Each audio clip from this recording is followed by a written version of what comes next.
Hello students, welcome two equations IAS. आज हम discuss करेंगे पीएम मुद्रा योजना। मुद्रा योजना 2015 में प्रधानमंत्री मोदी ने लॉन्च करी थी और उसके बाद से ये कई बार न्यूज़ में रही है और एग्जाम में भी कई बार इससे रिलेटेड क्वेश्चंस आए। एक तो आपको मुद्रा की फुल फॉर्म पता होनी चाहिए जो कि एग्जाम में कई बार आई है। मुद्रा की फुल फॉर्म है micro units development and refinance agency. Micro unit development and refinance agency. आप नोट्स वगैरह बना सकते हैं क्योंकि एग्जाम में कई बार मुद्रा से रिलेटेड क्वेश्चंस आए हुए। ठीक है, अब देखिए मुद्रा स्कीम की जरूरत क्यों पड़ी। पहले तो ये समझना है कि क्योंकि मार्केट में लोन्स की रिक्वायरमेंट को कौन पूरा करता है। बैंक पूरा करते हैं लोन की रिक्वायरमेंट को। कोई बिजनेसमैन है, उसे लोन चाहिए तो बैंक लोन देगा। बैंक में ना लोन की ना अलग अलग कैटेगरीज हैं। अगर किसी को होम लोन लेना है तो होम लोन की एक अलग कैटेगरी, एजुकेशन लोन लेना है तो एजुकेशन लोन की अलग कैटेगरी, कॉर्पोरेट लोन लेना है कॉर्पोरेट लोन की अलग कैटेगरी, लोन लेना पर्सनल लोन की एक अलग कैटेगरी। अब प्रॉब्लम क्या होती थी कि मान लिया कि एक छोटा सा बिजनेसमैन है, उसकी शॉप है या एक छोटा सा रेस्टोरेंट है, ठीक है, उसे फाइनेंशियल प्रॉब्लम भी। अब वो बैंक से लोन लेने के लिए जाएगा तो वो किस कैटेगरी में लोन लेगा। ना तो उसे होम लोन मिलने वाला है, ना वो कॉर्पोरेट, उसका रजिस्टर्ड कंपनीज एक्ट में कुछ रजिस्टर है तो उसे कॉर्पोरेट लोन भी नहीं मिलेगा। ठीक है, एजुकेशन लोन तो है नहीं, उसे तो अपनी शॉप के लिए, बिजनेस के लिए बेसिकली लोन लेना है। लेकिन वो एक तरीके से इनफॉर्मल सेक्टर है जहाँ पर वो बिलिंग वगैरह कुछ नहीं करता है, नॉर्मल तरीके से वैसी पेमेंट हो रही है कैश में। छोटी सी शॉप है उसकी, ठीक है, या ठेली लगाता है वो, या राजमा चावल बेचता है, कुछ भी हो सकता है। तो उसे बैंक से लोन ही नहीं मिल पाएगा क्योंकि किसी कैटेगरी में फॉलो ही नहीं करता।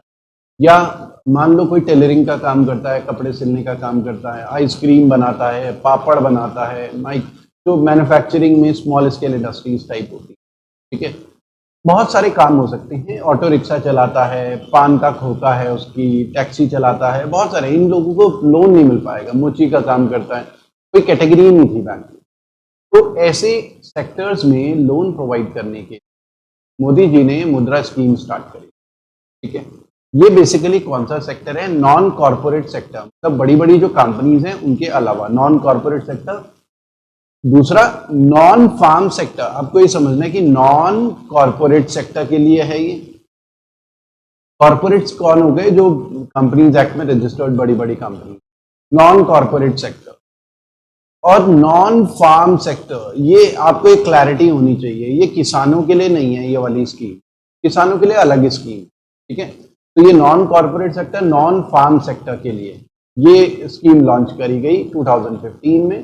ठीक है, और ये जो मुद्रा है, मुद्रा बैंक जो स्टैब्लिश किया गया, ये अंडर सिडबी होगा। सिडबी, सिडबी की सब्सिडियरी है। तब ये किसकी सब्सिडियरी है? सिडबी की subsidiary of SIDBI, of SIDBI. SIDBI क्या है? Small scale industries development bank of India. और सिडबी भी किसकी सब्सिडियरी है? आरबीआई की subsidiary of RBI, reserve bank of India. तो सिडबी आता है आरबीआई के अंडर और सिडबी के अंडर आता है मुद्रा बैंक। मुद्रा बैंक एक पब्लिक सेक्टर ऑर्गेनाइजेशन एक स्टैब्लिश किया गया।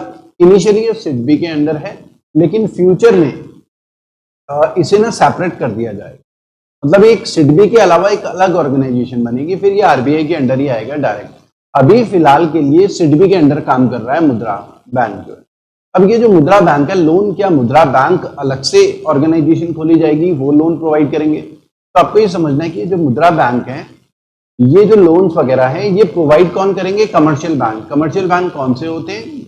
वो चाहे प्राइवेट बैंक हो, चाहे सरकारी बैंक हो, वो सब कमर्शियल बैंक है। चाहे एसबीआई हो, पंजाब नेशनल बैंक हो, बैंक ऑफ बड़ौदा हो, आईसीआईसी बैंक, एचडीएफसी बैंक, ये सब मुद्रा लोन प्रोवाइड करेंगे। मतलब इन बैंक्स में जाके हम मुद्रा लोन ले सकते हैं।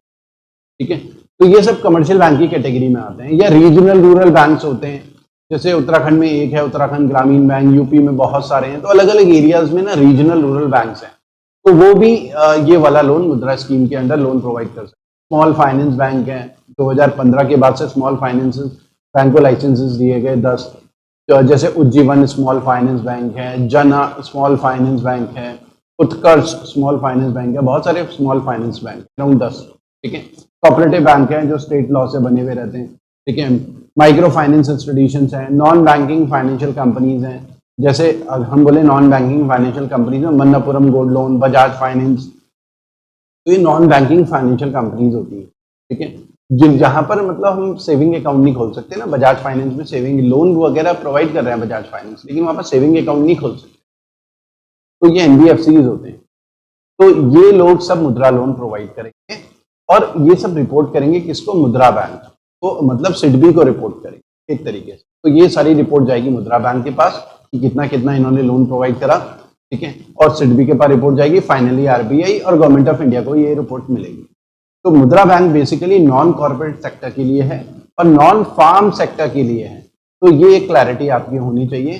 अब इसमें ना 3 कैटेगरीज हैं, तो 3 कैटेगरी में लोन प्रोवाइड किया जा सकता है। वो कैटेगरी कौन कौन सी है, एक तो है शिशु,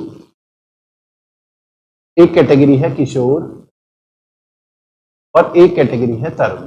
3 कैटेगरी मुद्रा स्कीम। शिशु कैटेगरी में लोन्स जो हैं अप टू 50,000 तक का लोन दिया जा सकता है, 50,000 तक, ठीक है। 50,000 तक के लोन की कैटेगरी है, मतलब अगर हमने 50,000 तक का लोन लेना है, 40,000, 30,000, 50,000, तो वो शिशु कैटेगरी में आएगा। दूसरी कैटेगरी किशोर कैटेगरी है, लोन्स फ्रॉम 50,000 टू 5 लाख, 50,000 से 5 लाख तक का लोन जो है किशोर कैटेगरी में। और एक तरुण कैटेगरी है, loans from 5 lakh to 10 lakh, तो 5 से 10 लाख तक का। तो बेसिकली मुद्रा स्कीम में 10 लाख से कम का लोन, 10 लाख या 10 लाख से कम के लोन की कैटेगरी, तो 10 लाख तक का ही लोन दिया जा सकता है अंडर मुद्रा स्कीम। अब ये किन किन लोगों को दिया जा सकता है, ये ऑटो रिक्शा वालों को दिया जा सकता है,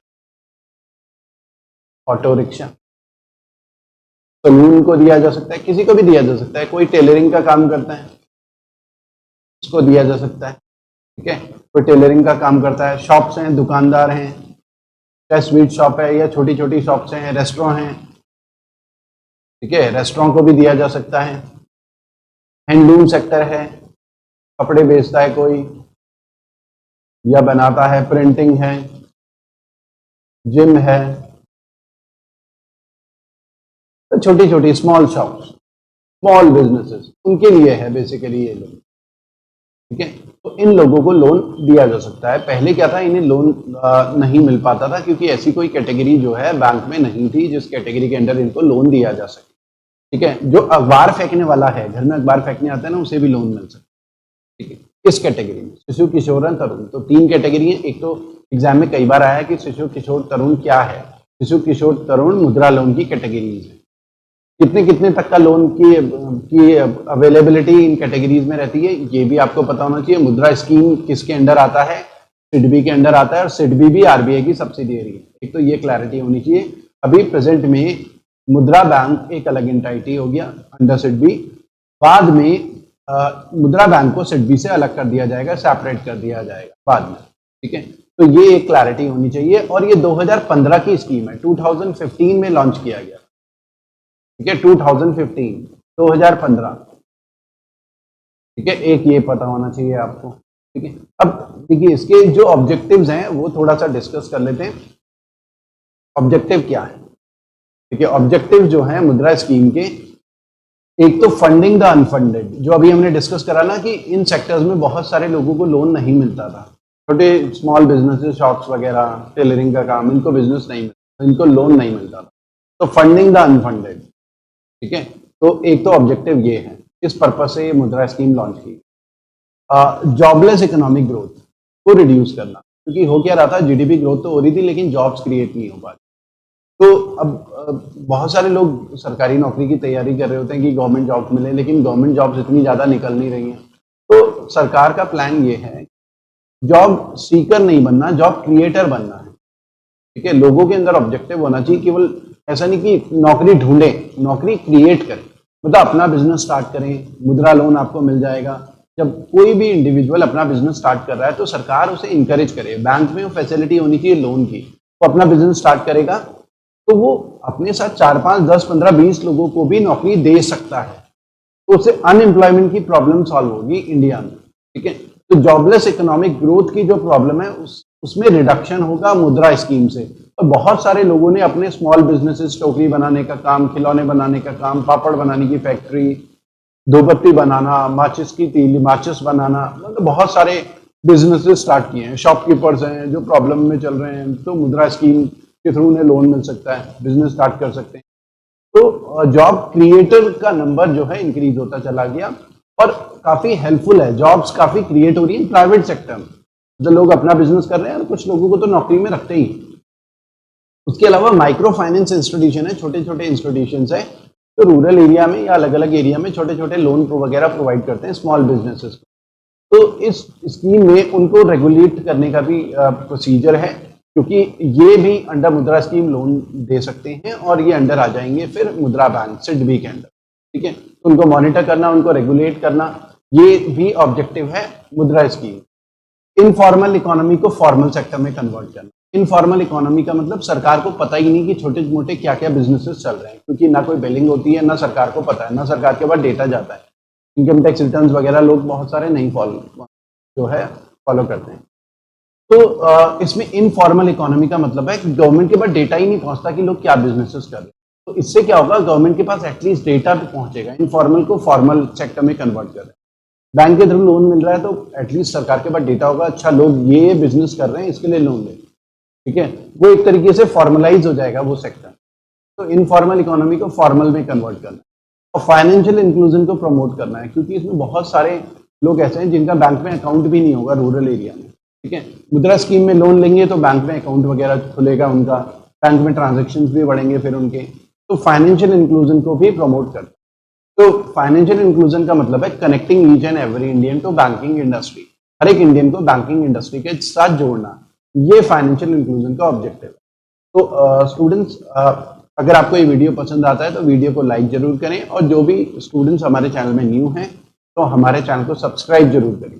तो स्टूडेंट्स, आज हमने प्रधानमंत्री मुद्रा स्कीम एक ब्रीफ में थोड़ा सा डिस्कस करा। एक आइडिया, कॉन्सेप्ट्स बहुत इंपॉर्टेंट होते हैं।